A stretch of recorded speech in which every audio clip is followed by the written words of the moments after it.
Assalamualaikum warahmatullahi wabarakatuh. Selamat malam teman-teman semua.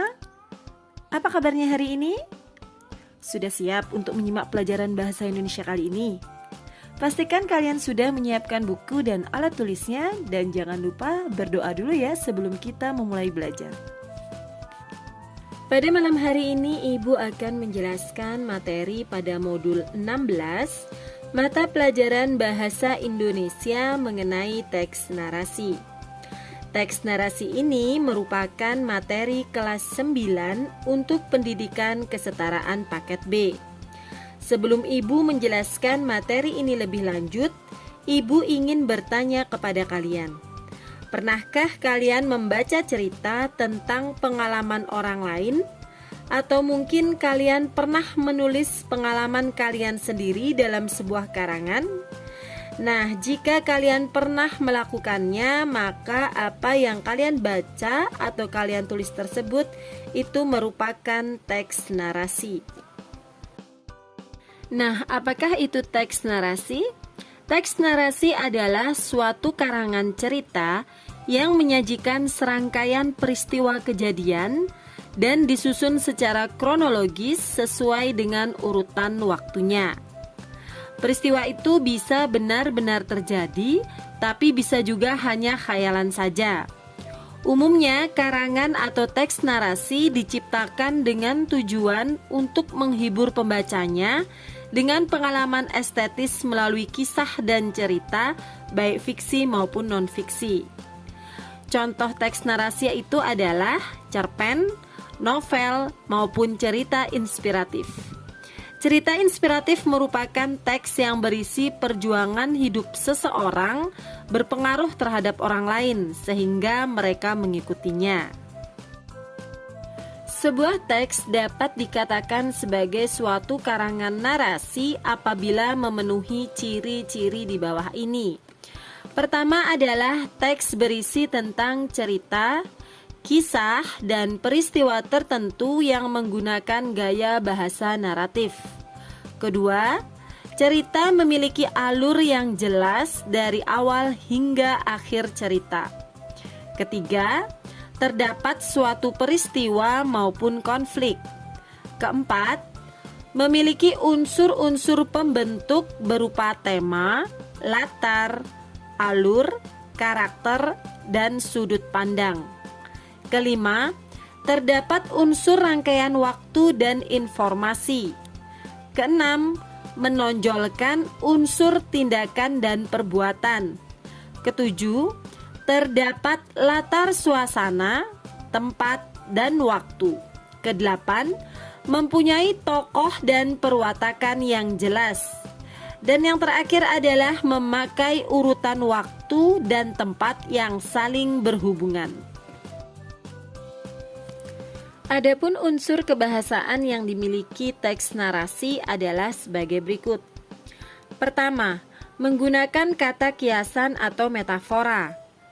Metafora adalah kata atau kelompok kata yang tidak mewakili arti yang sebenarnya, melainkan digunakan untuk membandingkan dua hal secara langsung. Metafora disebut juga sebagai gaya bahasa atau majas perbandingan. Biasanya metafora digunakan untuk memperjelas atau membuat teks narasi terlihat lebih menarik. Contohnya misalnya, Raja Siang yang artinya adalah matahari. Kemudian ada tebal muka yang arti sebenarnya adalah tidak tahu malu. Maupun tulang punggung yang memiliki arti seseorang yang menjadi pokok kekuatan. Yang kedua adalah menggunakan kata kerja transitif dan intransitif. Kata kerja transitif merupakan kata kerja yang dilengkapi dengan objek. Baik objek itu berupa benda, frasa maupun kata ganti. Jenis kata kerja transitif ini bisa diubah menjadi bentuk pasif. Contohnya, saya makan sebuah jeruk. Sebuah jeruk itu merupakan objek ya teman-teman. Misalnya kalau diganti menjadi bentuk pasif, maka kalimatnya menjadi sebuah jeruk dimakan oleh saya. Jadi untuk kata kerja transitif bisa diubah menjadi bentuk pasif maupun aktif. Sedangkan kata kerja intransitif merupakan kata kerja yang tidak membutuhkan objek. Jenis kata kerja ini tidak bisa dirubah menjadi bentuk pasif. Contohnya, Momo jatuh. Jadi tidak ada objek dalam kata kerja intransitif. Yang ketiga adalah menggunakan kata benda, kata sifat, frasa atau klausa. Tentunya penggunaan kata benda, sifat, frasa, atau klausa ini disesuaikan dengan jenis topik yang disampaikan dalam teks narasi. Contohnya kata benda misalnya ada meja, kursi, lemari. Kemudian kata sifat misalnya pintar, dermawan, tampan, dan sebagainya. Yang keempat adalah menggunakan kata penghubung penanda urutan waktu.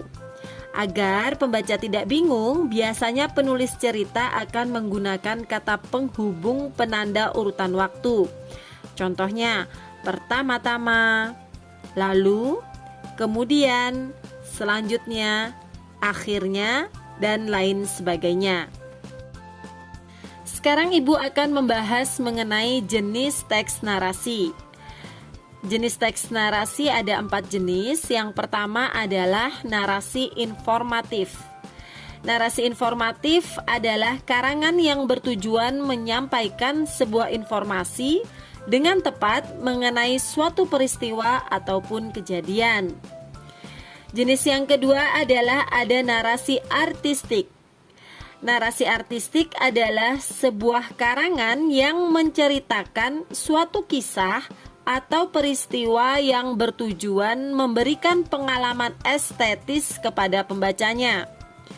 Ceritanya berupa fiksi maupun non-fiksi dengan bahasa figuratif maupun kiasan. Jenis yang ketiga adalah narasi sugestif. Narasi sugestif menceritakan sebuah peristiwa atau kisah dengan maksud terselubung kepada para pembaca atau pendengarnya. Dan jenis narasi yang terakhir adalah narasi ekspositorik. Narasi ekspositorik atau narasi eksposur adalah sebuah narasi yang bertujuan untuk memberikan secara akurat tentang informasi suatu peristiwa untuk memperluas pengetahuan orang tentang kisah seseorang. Nah, dalam narasi ekspositori ini, penulis menceritakan suatu peristiwa berdasarkan daya nyata atau sesuai dengan fakta. Pelakunya dalam narasi ekspositorik ini biasanya hanya satu orang. Pelaku tersebut diceritakan tentang masa kecil sampai sekarang atau sampai akhir hidupnya. Nah, untuk masing-masing contoh dari keempat jenis teks narasi bisa kalian lihat pada akhir slide ya. Sekarang kita menuju pada struktur teks narasi. Struktur teks narasi terdiri atas hal berikut ini. Yang pertama adalah orientasi. Pada bagian orientasi ini, penulis dituntut untuk mengawali ceritanya dengan mengenalkan satu atau beberapa tokoh serta latar tempatnya. Di bagian inilah diperkenalkan tentang di mana dan kapan peristiwa terjadi serta siapa saja tokoh-tokoh yang terlibat di dalamnya. Pada bagian orientasi ini biasanya menggunakan kata-kata magis yang mengundang rasa penasaran. Pembaca seperti dikejutkan dengan kalimat yang memancing keinginan untuk terus membaca. Jadi tidak heran jika penulis karangan narasi menjadikan bagian orientasi ini sebagai make up yang akan menarik pembaca. Struktur yang kedua adalah komplikasi. Pada bagian ini, penulis menceritakan kejadian penting, sebab dan pemicu yang menimbulkan konflik antar tokoh, yang menimbulkan peristiwa lain sebagai akibat dari konflik sebelumnya, hingga pada mencapai puncaknya. Kemudian, struktur yang ketiga adalah resolusi. Pada bagian ini yaitu bagian dari permasalahan inti yang dihadapi oleh tokoh utama dan ada titik terang dari masalah untuk bisa diselesaikan.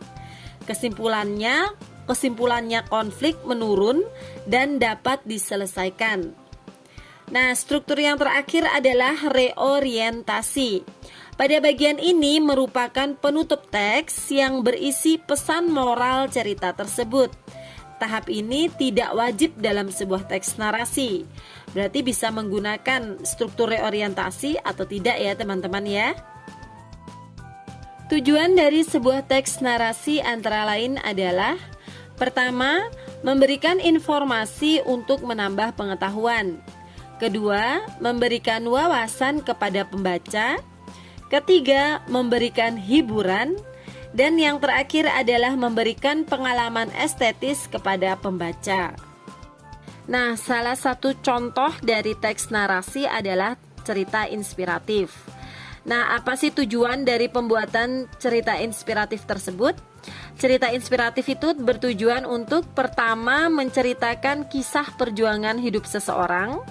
Kedua, menyampaikan pesan tersirat maupun tersurat dari cerita yang disampaikan. Dan yang terakhir adalah menggugah semangat orang lain untuk melakukan sebuah aksi atau tindakan. Nah, setelah Ibu membahas tadi sebagian besar dari teks narasi, sekarang Ibu akan mengajak kalian menyusun teks narasi. Nah, bagaimanakah langkah-langkah dalam menyusun teks narasi tersebut? Yang pertama adalah cari dan tentukan terlebih dahulu tema serta amanat yang ingin disampaikan. Ini penting ya teman-teman, mengingat kelancaran membuat artikel narasi adalah pada pemahaman terhadap tema dan pesan apa yang hendak disampaikan. Langkah yang kedua adalah kalian harus menentukan sasaran pembaca atau segmen pasarnya. Seperti apa yang akan kalian bidik untuk menjadi pembaca tulisan kalian. Itu juga harus dipikirkan. Kemudian langkah yang ketiga adalah buatlah rancangan mengenai peristiwa utama dalam bentuk alur sesuai pada skema yang ingin ditampilkan. Nah, kumpulan peristiwa yang akan kalian buat sebaiknya dikumpulkan dan dicatat terlebih dahulu. Jadi ditulis ya teman-teman, kumpulan peristiwanya itu dicatat terlebih dahulu. Ini akan membantu kalian memudahkan dalam menulis alur cerita selanjutnya. Kemudian langkah yang keempat adalah rangkailah urutan peristiwa utama tersebut menjadi beberapa bagian seperti pembukaan, perkembangan, dan akhir cerita. Kemudian langkah yang kelima adalah kalian membuat rincian dan penjelasan mengenai kejadian-kejadian utama secara mendetail untuk dijadikan sebagai pendukung cerita. Langkah yang keenam adalah susunlah skema tokoh, watak, alur, latar, dan sudut pandang. Langkah yang terakhir adalah memahami dan mengerti bagaimana aturan tanda baca setiap kalimat yang ada di dalam cerita. Sekarang Ibu akan memberikan masing-masing satu contoh singkat dari masing-masing jenis teks narasi. Yang pertama adalah contoh teks narasi informatif. Bisa kalian baca contohnya sebagai berikut.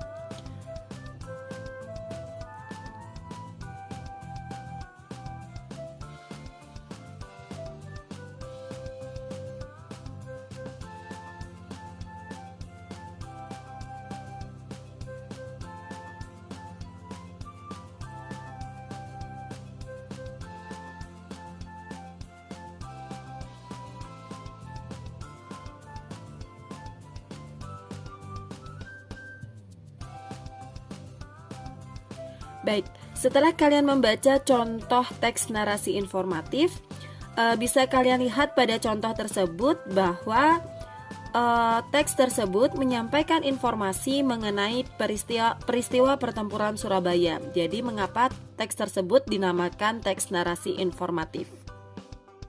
Selanjutnya contoh yang kedua yaitu contoh teks narasi sugestif. Silahkan kalian baca contohnya sebagai berikut.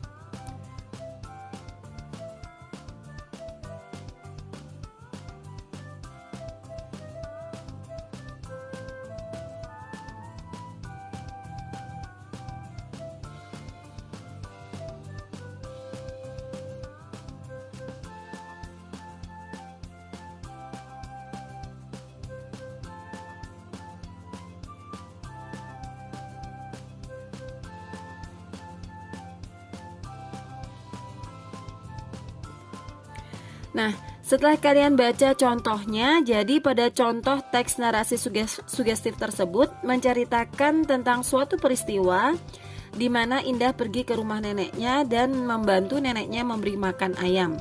Jadi teks di atas atau teks tersebut memberikan sugesti atau dorongan kepada pembaca untuk menjadi pribadi yang lebih baik lagi. Sekarang contoh selanjutnya adalah contoh teks narasi artistik. Silahkan dibaca contohnya sebagai berikut.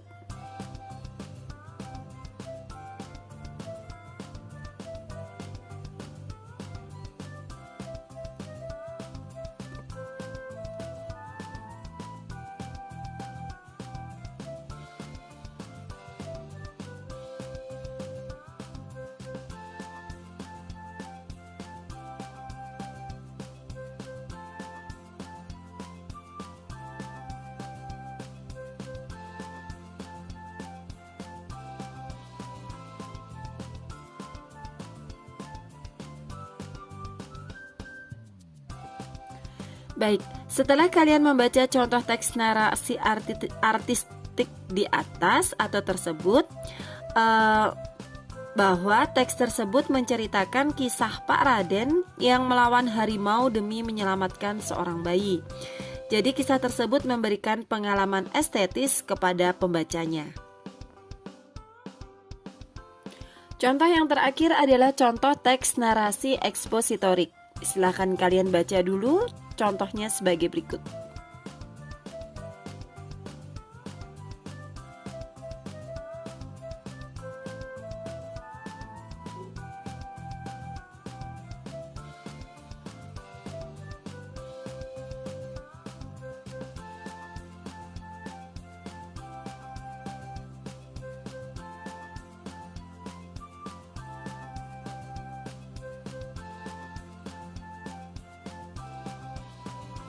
Baik, setelah kalian membaca dari contoh teks narasi ekspositorik tersebut, pada contoh teks tersebut memberikan informasi secara akurat dan memperluas pengetahuan kita tentang kisah dari Cut Nyak Dien. Alhamdulillah, selesai sudah materi pada modul 16, mata pelajaran Bahasa Indonesia mengenai teks narasi. Ibu berharap setelah kalian memahami materi ini, kalian sudah bisa mengidentifikasi jenis narasi dari berbagai teks yang sedang kalian baca. Dan juga ibu berharap kalian sudah bisa membuat teks narasi sendiri di rumah. Semoga apa yang ibu sampaikan pada malam hari ini bisa bermanfaat dan menambah wawasan keilmuan kalian. Ibu mohon maaf apabila selama menyampaikan materi terdapat kata-kata yang kurang berkenan untuk kalian. Sekian dan terima kasih. Sampai jumpa pada materi berikutnya. Selamat malam dan wassalamualaikum warahmatullahi wabarakatuh.